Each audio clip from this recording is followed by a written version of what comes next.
Country podcast, where we discuss the people, places, and events all around Castrum Country.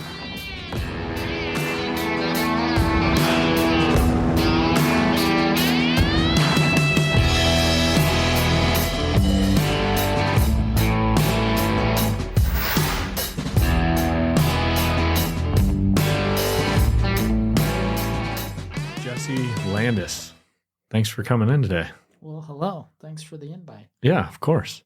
Always good to take the time to sit down and talk and ask questions. I always learn about, people I've known for a while. I always learn more about them. So That's what's fun. I was commenting the other day with somebody. It's like, I think especially for guys, we don't end up just kind of sitting and talking very often, right? Reading out our bio. Yeah, exactly. Sure. So it's kind of fun. I always start with kind of where'd you grow up? What was your background before Moscow? Podcast kind of is about the Moscow area, but what's your history? Where'd you grow up? I am certainly a Pacific Northwesterner.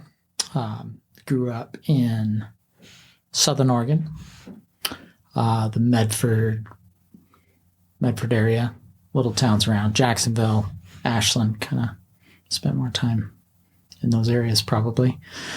But went to school in Medford.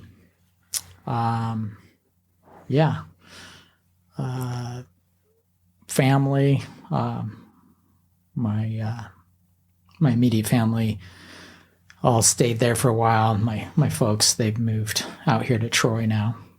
They followed us. I have a brother, one sibling, and he's still there in Southern Oregon. Now, I don't know Southern Oregon very well.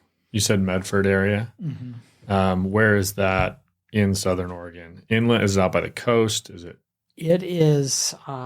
It's one valley in from the coast. So there's the Siskiyou Mountains and the Coast Range, I guess. So it may be a few valleys over, but it's the first major valley. It's in between the Cascades and the Siskiyous, actually. Is that I-5? And the I-5 corridor goes right through there. So it's the last stop, basically, before you go into California. And it doesn't meet the Oregon typical idea, of the rain. I think the rainfall is similar to here, probably. Okay. A little warmer, maybe more like Lewiston temperatures. But very beautiful, a lot of sun in between that rain. It was known for orchards, a lot of fruit growing there. Is it similar to the Willamette Valley? No, a No. lot drier. Okay. Yeah. But the fruit growing has transitioned to similar to the Willamette Valley, although they must be different varieties of grape growing. So the wine culture's growing up there, doing well. The marijuana culture made an inroad there as well. I think that's dropped off a bit. It wasn't helping the area. That kind of. That's because just across the border, that's Humboldt is not too far, or that's probably, is that a ways in the north? That's like Northern California, hours, right? Yeah. It's kind of famous for that. Yeah. It is because of the hot summer. It definitely gets hotter there, so the hot summers, I think, definitely favored that crop. But I think there's some market trends that slowed it down. So the wine seems to be doing better. I'm no expert on this, but just being down there visiting family, it looks like the wine growing's going better again. So beautiful place. Like I said, Cascade Mountains, Siskiyou Mountains. You have the Rogue River that goes through there. A lot of whitewater rafting, fishing. And so, I grew up there, enjoying outdoors and the construction industry. My dad was he was a custom home builder for 30 years there. Oh, okay. Won awards for some of his homes, and my brother is also a general contractor and still building houses there. So, did you grow up doing that with your dad? Is this something you thought you would do? I grew up, from a very young age on job sites, picking up nails, tearing down walls, cleaning, demo, that kind of stuff. And that wore on me a little bit. I maybe have too short of a attention span to be able to hang out at that pace. So after high school, I was just killing time, and I got a job on a ranch. It was kind of a dude ranch. It was up on the Cascades. Beautiful. Oh, really? Yeah. And I started enjoying seeing the sun come up over the mountains and the Cascades every morning, and realized how much I like doing that and being outdoors. And that job actually ended up rolling over into a woods job. Got into the logging industry. There's connections there at the ranch. They liked me, and it was a seasonal job, so they got me a job with somebody they knew, setting chokers. And actually, I worked on a landing first, and then I went to choker setting. And that was in the Cascades? That was more in Siskiyous, but I mean, yeah. In the same area? Same area. It's out of Southern Oregon, yeah. Okay. So you were pretty fresh out of high school? Fresh out of high school. I had planned to go to college. That's what everybody did. That's what I always figured I'd do, but started doing that and just enjoyed being outside. Yeah. Well, we had the other Jesse Haynes on a little while back. So learned a little bit about that. So the landing up where all the logs get hauled, right? Yeah. But then when you're setting chokers, you're down tying them up, essentially. I don't know. I'm terrible at all this stuff, but tying them on is to get them hauled up the hill, right? Which is the more dangerous job, as I understand it. I think, I don't know statistically. It's all dangerous. It's all dangerous. I never got hurt doing any of that. But eventually, or fairly quick, I saw the guys, the fallers would be headed home around noon. And because it's typical that fallers work 6-hour day, and at least in the Northwest. And that looked good, and it looked pretty exciting to fall the trees. So I wanted to do that, but I couldn't get anybody locally to let me learn or teach me, because they all would say the industry's dying and you can't get into this. But I found there's a helicopter company that was training fallers. They are out of Portland, but I got on with them, and I went through a training apprenticeship type thing with them, and stayed doing that with them for probably 5 years or so. And then I moved on, ended up traveling all over with them. When you say helicopter company, they're logging? It's helicopter logging? Yeah. Yep. Okay. So that's like remote areas, I'm assuming, that kind of stuff where you can't. Sometimes it would just be too costly to build a road to where the wood was, or if they're government sales, it would be prescribed that it would have to be flown to keep soil and the impact of conventional logging equipment from damaging, or however that works out. So and that was in the 90s. I believe things have changed. I think that industry's slowed down quite a bit, but my head isn't in that space anymore. How long did you do it for? So I worked in the woods almost 10 years, and most of it was as a faller. And like I said, I was tramping around with helicopters most of the time. That sounds like fun. Yeah, it was. It was like good hard work, but for a fun. young man. All over the Northwest? Yeah. I worked from Tahoe, right around the houses of North Lake Tahoe. That was a fire break job we did. To east, Idaho. Never went further than that. And then I worked out of Ketchikan, Alaska for a season, and off Prince of Wales Island. And that was interesting. Metal Kind's an interesting people and managed to not get any major injuries, a few small ones. And statistically, I was ready to get one, so it's time to move on. All right. When I came home from Alaska, I started thinking more in terms of changing because the tramping life had kind of run its course, and I was thinking I should be more centralized and be able to be part of community, maybe get married even someday. And so, yeah, started transitioning, looking for options. I started into community college, I think, for a year or two at that point, but bounced back and forth, woods, some community college, and looked at some of the mechanical trades. I looked at plumbing. My dad had connections with trades, obviously, and so I tried to get into the plumbing trade first, and it's very difficult to get in Oregon. The state has a lot more oversight in Oregon compared to Idaho, and I couldn't get in even though a plumber wanted to hire me and I wanted to work. Wow. You had to get in line. So I was too far back. They weren't even open. The apprenticeship wasn't even open when I was trying to get in. So crazy. It didn't matter.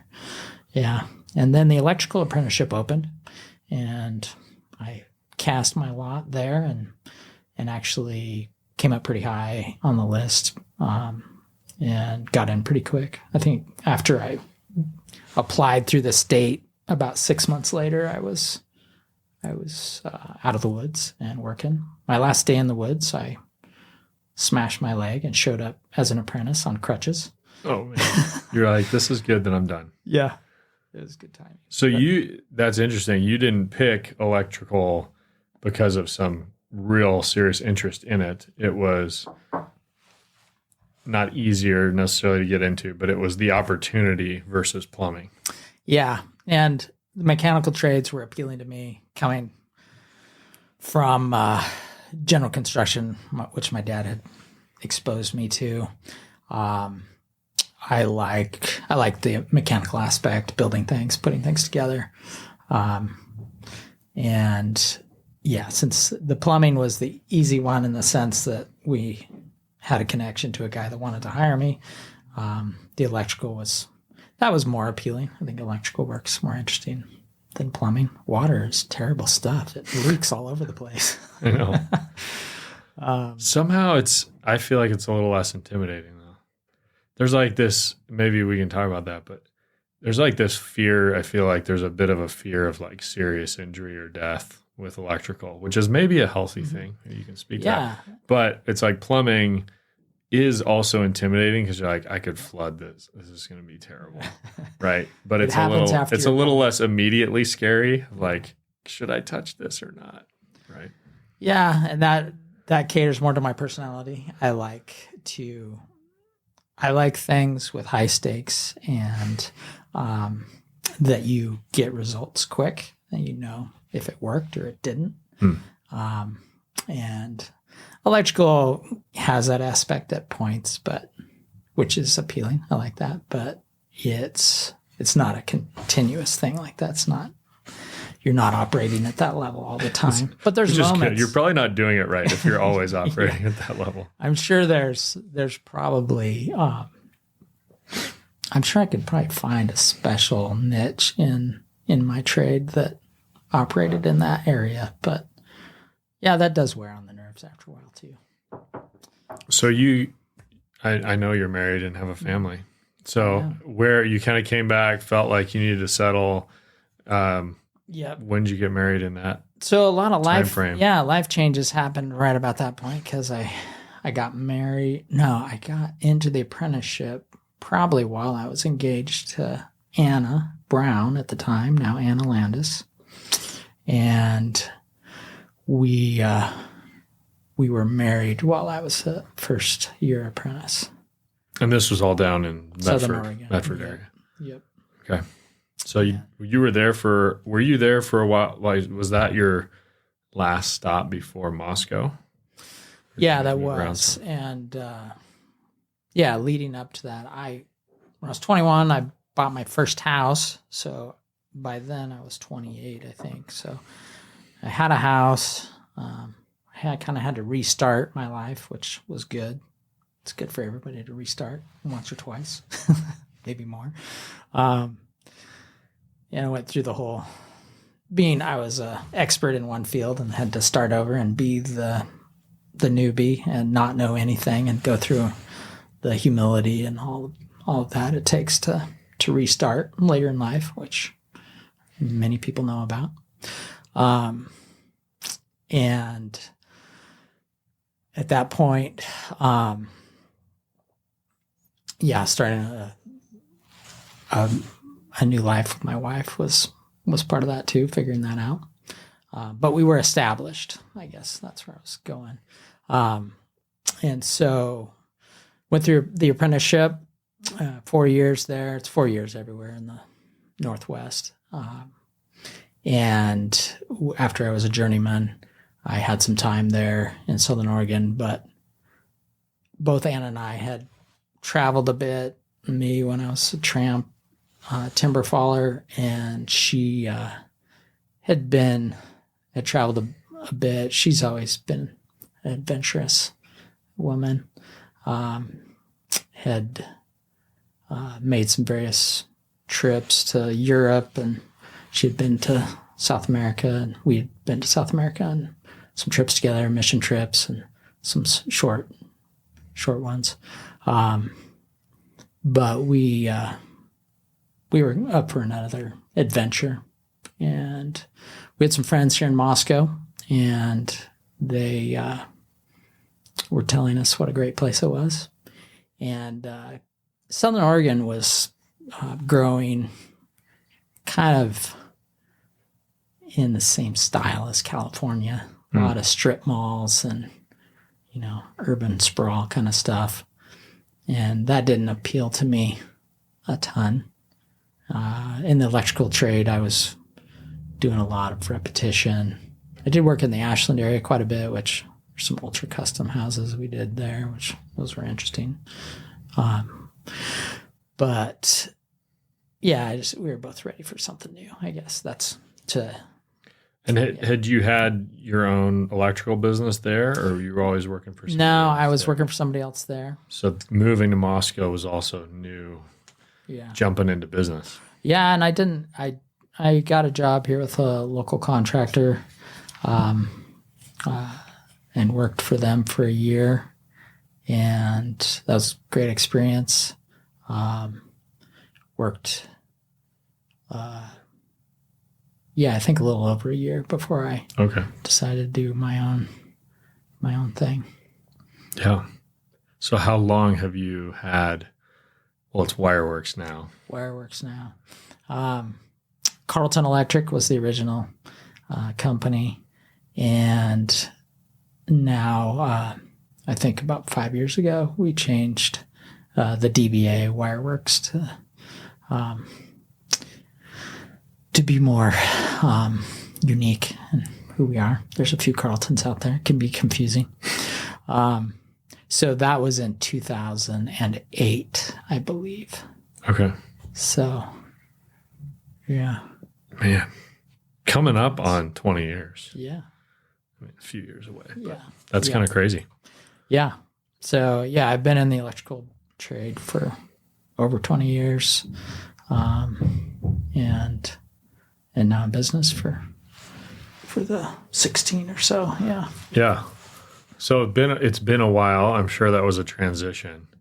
Is that a transition that you enjoy? I know a lot of people get in, grow a business because it kind of seems like the thing to do. It's like, I actually just like working. Like I like the physical stuff, and now I have to run a business. Yeah. I really like working with customers. And I like to serve the customers' community, like to improve things. So, I think that drives a lot of our business. We're very customer service oriented. I think most of our customers are repeat customers. I was just talking with my son about this. He helps me with some marketing nowadays. And nice. And we were thinking about, who we're actually reaching out to, or where we're not exposed. And since so much of our customer base is repeat customers, I think there's probably a fair margin of Moscow and the Palouse that we could reach out to, because we haven't been there marketing much or trying to advertise much. So yeah, there's always new things to be considering when you're running a business. So are you, that's interesting to me, because are you looking for more work? If that makes sense. So it seems like a lot of the trades, mechanical trades in particular around here, are short-staffed, don't have enough capacity. It's hard to get a hold of them, all that kind of thing. Have you guys been able to staff up? Have you been able to find, is that one of the biggest challenges, finding the people? Well, I think we're unique in that I don't know for sure, because I don't know the details of my competitors, and but I have had a lot of employee retention. So I've had several employees that are at or over 10 years with me. And I generally hire guys as first-year apprentices and train them all the way through. And right now we're at 12. We have 12 electricians, apprentices, and journeymen put together. And so that's quite a few bodies to keep working. We get a lot done too. So yeah, I'm always having to, that's where the marketing comes in, is thinking about what's next. I was in business through 2008, or in 2008, so I know what big shifts in market can do, and I really didn't notice back then because I was too busy working. But over time, just watching where things have gone since then, it's clear and obvious it's a lot different than it was back then. What I'm doing is completely different than what I was doing back then. So yeah, just trying to be a step ahead. I guess that's where the marketing comes in. And you said combination of journeymen and apprentices, 4-year apprenticeship is how it works. Yeah. And then you're a journeyman. Yeah. And then is there a next step after that? Only if you own your own business? Yeah. Or? Idaho requires they just changed this actually. Okay. I believe, if I understand the changes correctly, master license is no longer going to be required for a contractor. So myself, I have a master's license in Idaho, and when I became a contractor, that was required in order to be a licensed electrical contractor. I could have hired somebody else as a master, and I could have been the contractor separately, but I hold the license, and so I know I'm not going to leave and make things difficult. So, but that's changed. So what does it take to become a master? A master requires another 4 years as a journeyman. Okay. So you are going to have somebody that has 8 years in the trade, and then a larger test. And a journeyman requires a test in order to get their license. The master's test is just more comprehensive. Okay. And you're not even a candidate for the test until you have the additional 4 years. So, on one side, it becomes more of a free marketplace, which in general I'm for free markets. That's a good thing.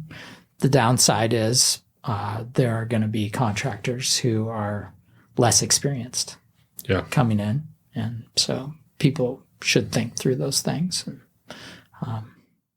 and hopefully we'll all benefit from Which, yeah, I mean, in some ways, the consumer should not be relying on the fact that, the government is just going to make sure that my electrician is a good electrician. That's right. Right? Yeah. So in some ways, like maybe, but are the consumers too used to that and then won't ask those questions? Yeah. Yeah, that's interesting. There's probably some downstream consequences, but eventually they'll probably be worked out well. And, hopefully we'll be here doing great work and have happy customers, and that'll be great. And there'll be other electricians out there doing the same. Yeah. What, given that we are in the real estate business, I know you talked about this at our meeting a few weeks back, but maybe just give a quick rundown of kind of what are some of the most common problems you see with people's houses? Sure. What should people be looking out for, and maybe calling their electrician more frequently for? I don't know. Yeah. Maybe. Yeah. That's a great question and an easy one. I think there's many things that we encounter in life that get a lot of attention from whatever corner of the marketplace or world we're in. And the real estate market in particular gets certain red flags all the time when there's a property turnover. We see several things. You and I work through those often. Some of those are certain panel types, electrical panels, and then some more basic things like GFCIs, which all have their place and can be safety factors. Which stands for? Ground fault circuit interrupters. Which keeps you from getting electrocuted? The idea? Well, yeah. Simply saying, or in a simple way of speaking, yeah, it would hopefully keep you from getting electrocuted or having current flow through you when you are wet or something's wet, where it creates an opportunity for current to flow where there wouldn't have been if you weren't wet. That's why you see them outside, bathrooms, kitchens, that kind of thing with the little reset button. Yep, yeah. Those are the ones. So those are common. But the one thing that gets overlooked, which I've mentioned to you before, and I have seen over 20 years, I've seen more near catastrophic fire situations than any other, and it very rarely gets addressed, and that's simply the plugs, the outlets where you're plugging cords in to your house. And what happens is they get installed improperly by a well-meaning homeowner or handyman, possibly, or who knows who did it, but just didn't take the time or have the knowledge to make the connections in a really clean and tight way. And those connections get loose over time. And wherever there's a loose electrical connection, you have the opportunity for heat, because eventually, if it's loose enough, the current will jump the airspace in an arc, and that makes it even hotter, and the heat creates more resistance, and it's a compounding effect that will eventually lead to a fire. The devices themselves can also fail and do that as well. An older device that's been abused over 50 years, we see it all the time. I mean, many houses have devices that have been getting plugs plugged into them for 50 or more years, and nobody, or it's rare when that's even questioned, unless maybe the cord's falling out of it. It won't even hold the cord. So my advice to most people to add value to their home and to provide the best layer of safety is to go through and either have an electrician change out all the devices in the home, or a homeowner could even do it themselves if they really invest the effort and getting the knowledge to do it properly and to make the connections really tight, and any splices in the box to make sure those are good. Is it like YouTube? If I had a specific YouTube video to reference, I would. I don't, and there probably is one. I'm just curious, when you say like a homeowner doing their research, you're making sure that they do it really well. If somebody wanted to do that. Well, they could hire us for a 1 hour consult, and we could give them a lesson. Or I'm sure any other electrical contractor might be willing to do that as well. So I know everyone hates it asking about cost because there's a ton of variables. Yeah. But when you think about, okay, replacing all the devices in my house sounds super expensive. Is it super expensive? Well, that is a relative. I know it's a relative term, but let's say you were doing, a 1,500 square foot house. Is there a general average kind of per device? Are you talking, is this going to be $100 per thing? It's going to cost me thousands of dollars per floor. Well, there's certainly an economy of scale. It could be done much cheaper if you did the whole house, and especially in between a real estate transaction when it's empty. That's going to be much easier. Not moving furniture, not unplugging stuff and plugging it back in. That makes a lot of sense. Yeah. How much does like an outlet cost even? An outlet is only a couple dollars. Okay. So it's mostly labor. Yep. The device is not that expensive. No. A whole house, a 1,500 square foot house, if you changed out all the devices, would probably be around $1,000 to $1,500. A smaller home like that. If you got into the switches too, you probably would want to match color at least. And switches can wear out as well. It's prudent probably to change all the devices at the same time. You could be up to a couple $1,000s. Is the switches thing, is that as big of a safety issue? It's not, because you're not pulling power from the switch itself. The switch is a device that has power passing through it. And so it's just a lot more or a lot less likely that you'll have something fail there and fail in such a way where power's passing through. Yeah, or passing out of it instead of just through it. If that's clear. I think so. Yeah. Yeah. Interesting. So devices is probably one of the bigger things that people don't do that they should. Yeah. How often? There's a lot of old homes. In fact, I was just looking at this article about the age of housing stock in the United States. Mm-hmm. So for owner-occupied housing, the average is now up to 40 years old is the average, right? Wow. So there's a lot of homes that are older wiring and that kind of thing. Yeah. How often do you end up rewiring a whole house? That's pretty rare, but does happen on occasion. That does bring us to one of the other hot topics, which is knob and tube. So scary. Yeah. Scary 2-3 words. Yeah, those provoke fear in most people. However, I just double checked myself because I've been telling people you can still use knob and tube as an approved wiring method according to the National Electric Code. And I just looked in my 23 code book, and yes, it is still there. So in theory, you could build a brand new house and wire it with knob and tube. Yep. It would almost be worth doing it just because it'd be funny. Yeah, it would. And it's beautiful, if you look at, well, some people think it's scary, but it's an interesting system. Intrinsically, the system is a safe system. There is no problem with knob and tube wiring, or the National Electric Code would not have it. Still is an approved means of wiring a home. I don't think anybody's using it. It's not practical because it'd be very expensive. But like I've told you before, the problem with knob and tube, the biggest problem, there's two problems.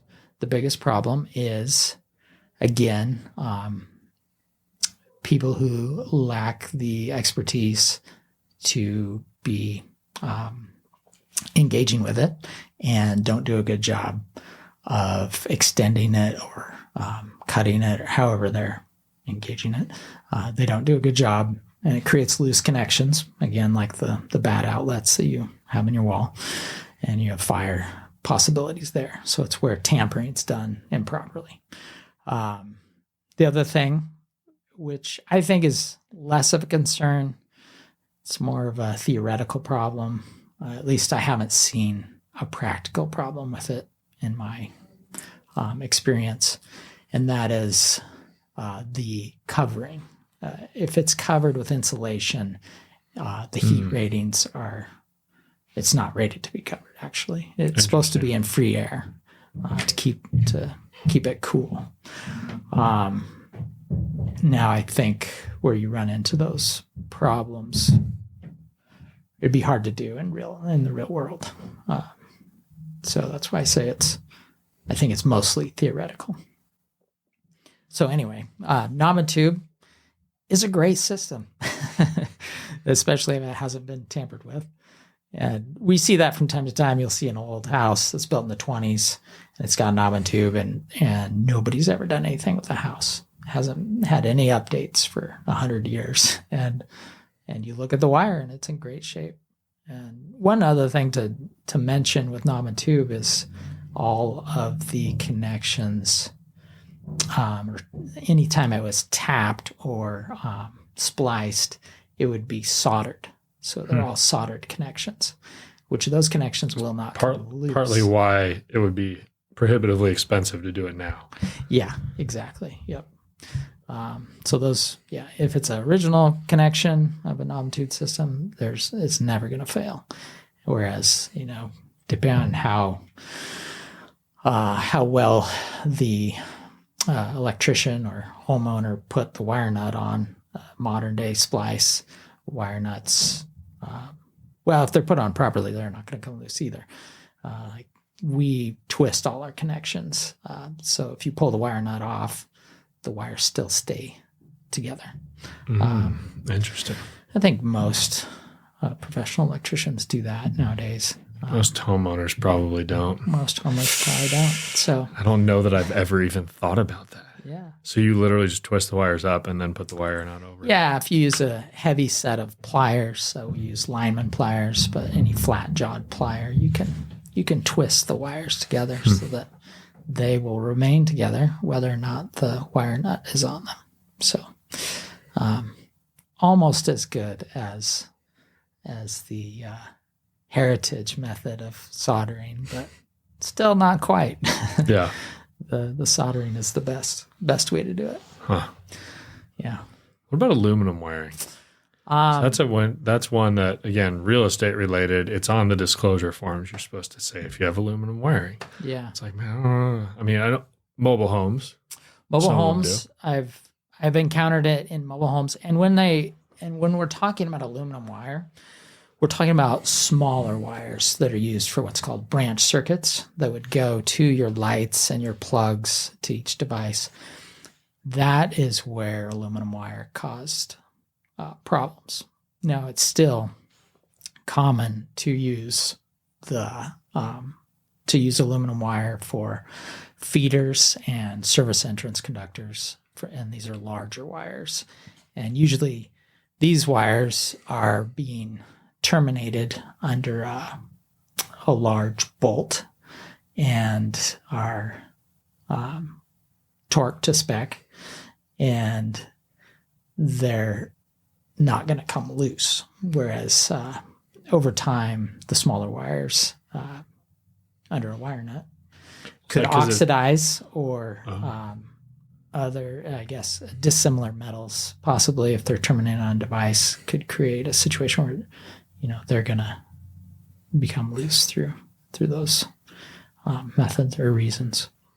So you use aluminum wiring in certain applications. Mm-hmm. It's not an inherently bad thing, but it needs to be in the right. Yeah. You don't want it for if you encounter aluminum wire when you pull a plug out of your wall, then that's something to be concerned about. Gotcha. But, behind your meter and in your main service panel, you're probably going to have aluminum wire. We use it all the time still. And it's used in commercial and residential buildings. Why do you use it then? Is it cheaper than copper? It's cheaper. It's less than probably, especially when you're in a large gauge. Mm-hmm. Small gauge? Large gauge. Larger diameter. Yeah, larger diameter. And yeah, the smaller the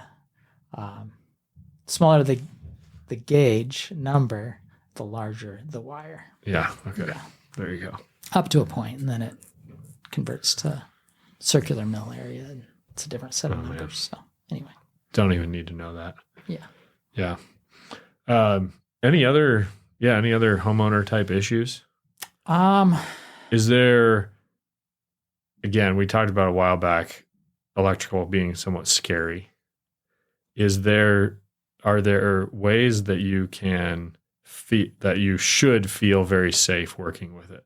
So you got a panel shutting stuff off. Yeah. How would a homeowner check and make sure that things are safe to deal with? That's another. You're full of great questions. Oh, I'm a homeowner. I have these questions. Yeah, turning things off is obviously the safest way to work on electrical. And not just equipment. The light switch. And not just the light switch. You have in a panel, what you'll have usually, depending on where the panel is in your entire system, but you're going to have a main breaker, which is a larger breaker that will shut off most everything, or will shut off everything in the panel. There's some exceptions, but we won't get into those. Some older homes could have what's called a split bus panel, and that's going to have, depending on who's worked on it or changed things, it should only have 6 main handles that will turn off everything. Again, if it's been tampered with or things have changed over the years, it could have a few more. But under the code, 6 handles is still acceptable. So you have those mains to turn everything off. And then what you have below that are branch breakers, which individually will turn circuits off. And if you can isolate the circuit you're working on to a branch and turn that off, you should be safe. But the only way to know that you got the right one, because we have human factors, labeling and whatnot to get involved. Or lack thereof. Yeah. So it's good to have a high quality tester. There's many types of testers. And a multimeter or a voltage tester are the best, most reliable. They're a contact tester where you actually physically are touching the terminals with the probes of the tester. An easier no contact testers can work. They're just not quite as reliable. That's with the little red light. Yeah. And they'll have a light or an audible signal. Those are less reliable. Okay. They're going to give you phantom false positives, I guess, more than anything. So see, this is partly why I'm asking the question. Yeah. I'm like, I know this is off. Right. And yet, shoot, I was showing my kids, like, yeah, see how this thing works? I'm like, I just beeped a little bit. Yeah. So then you get this uncertainty. And then before you know it, you're just, I got to get it done, so I'm just going to do it anyway. And then if it was right, then you just got shocked probably. And if you're wrong, then it was good enough. So if you're shopping for those, one tip is to get one that is not very sensitive, because the overly sensitive ones, you could walk into a room and it will tell you that power's on in the room. And that's not helpful, because you want to find out which wire has power on it or not.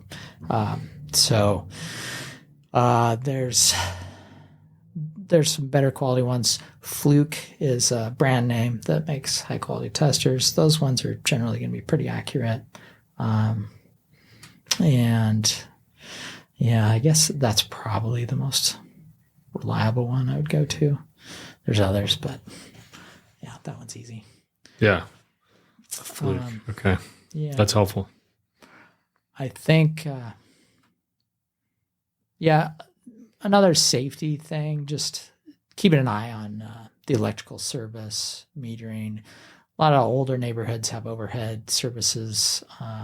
some of that equipment just can get abused over the years. Tree limbs fall on them, maybe water intrusion, that kind of stuff can just wear that equipment out over time, and could be something to keep an eye on and keep the maintenance up on. But yeah, everything else is very safe nowadays. I think house fires have dropped a tremendous amount over the last couple decades. One thing to comment on, maybe arc fault protection. That's the only fire specific protection that your electrical system is going to provide, and that's relatively new. I think that started coming out in 2002 or 2005, somewhere in there. And those are breakers. Typically, they do make wall devices, but usually they're installed as breakers. And they have a small circuit board in them that is reading the sine wave of the power that's passing through, and they can see a signature that is specific to an arc. So if there's arcing that's happening on the circuit, which could be fire, and they have to be smart enough that they don't, your basic light switch is going to arc when the connection opens and closes. And so they're smart enough to not see that as a fire. And whether it's a time-specific sustained arc or there's something specific to the sine wave, I'm not totally sure the details on that one, but they do provide some fire protection. They do false trip also, which can be frustrating and hard to track down. Is that do people put those in houses generally, or is it like, oh, I want an upgrade, I want arc fault breakers in my house? Like, they are required in new construction. They are? Yeah. In Idaho? In Idaho. Okay. Only in bedrooms at this point. Okay. Yeah, any circuit that is in a bedroom needs to be arc fault protected. And that's been in place for several years. Okay. So the reliability on them has gotten better.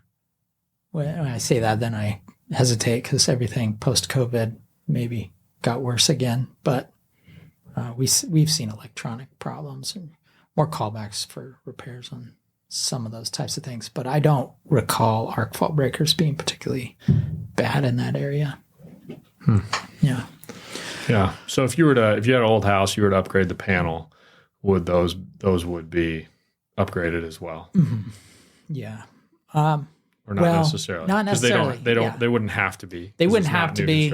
It'd be an elective kind of thing if you wanted it. You'd have to be open to the possibility of getting nuisance tripping, possibly, especially with an older home. Some wiring methods will trip them that were acceptable in the past, but aren't now. Or errors that may or may not cause a real world problem. And they can be difficult to find. So the breaker will tell you they're there, but they won't tell you where in the house. So they're not that smart. Yeah. But things that people could consider. Surge protection's another one that's more not for personal protection, but for equipment, household items. The new electrical code is requiring that in new construction. But electrical surges can be very hard on home electronics, and they are helpful in alleviating some of that. Yeah. Interesting. Good. Major switching gears, but you're doing something other than just electrical now. Yes.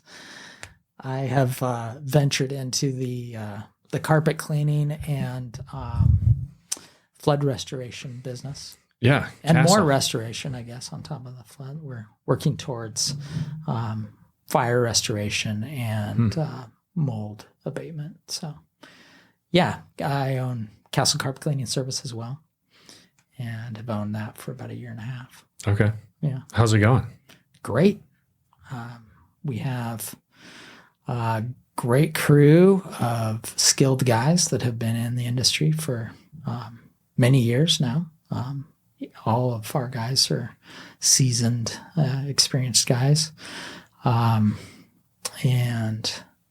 yeah, it's been just great to be in another service business that we get to work with the police and be in people's homes and help improve people's homes and their values and just way of life. Hopefully, that's the goal. Yeah. Nice. Been fun learning a new business. And how involved are you in terms of you mentioning getting into fire restoration, mold remediation, that kind of stuff? Are you involved in that? Right learning now, that stuff, or are you still mostly focused on the electrical personally? I am. My hands don't get dirty enough anymore. I have enough to do with 12 electricians and 4 carpet and flood technicians that I don't get the opportunity to dive into the actual work as much anymore. I would love to spend more time personally learning about the restoration and cleaning side of things, and will eventually over time. But I am still only one man, and it's tough to get everything done already. So it'll be slow and personally getting myself trained, but eventually, hopefully, I'll get there. But we do invest in training for the crew. There's several certifications, classes, trainings that are available that we are sending guys to. But if the electricians are preventing all these house fires, then how are you going to have any fire? Yeah. Wow. Well, we could work on that. We could see what we can do to get a few. Hopefully, we don't get. Yeah, house fires. that was electrical, a joke for anyone. Yeah. Not electrical house fires. House fires happen with other things too. That's true. Yeah. That's true. Yeah. Well, good. How do people find you? Not you. You probably don't want people to find you, but you can jump online, of course, and if you Google Wireworks, Moscow, Idaho, or Castle Carpet Cleaning, Moscow, Idaho, you'll find us right there. And we're located at 1008 South Jefferson. You could swing into the office, and we'd be glad to see a new face or an old face, either one. There you go. Yeah. Good. Well, any closing thoughts for us? No, I just appreciate the conversation and look forward to having more. Yeah. Thanks for joining us. Like, share, subscribe. We'll see you next week.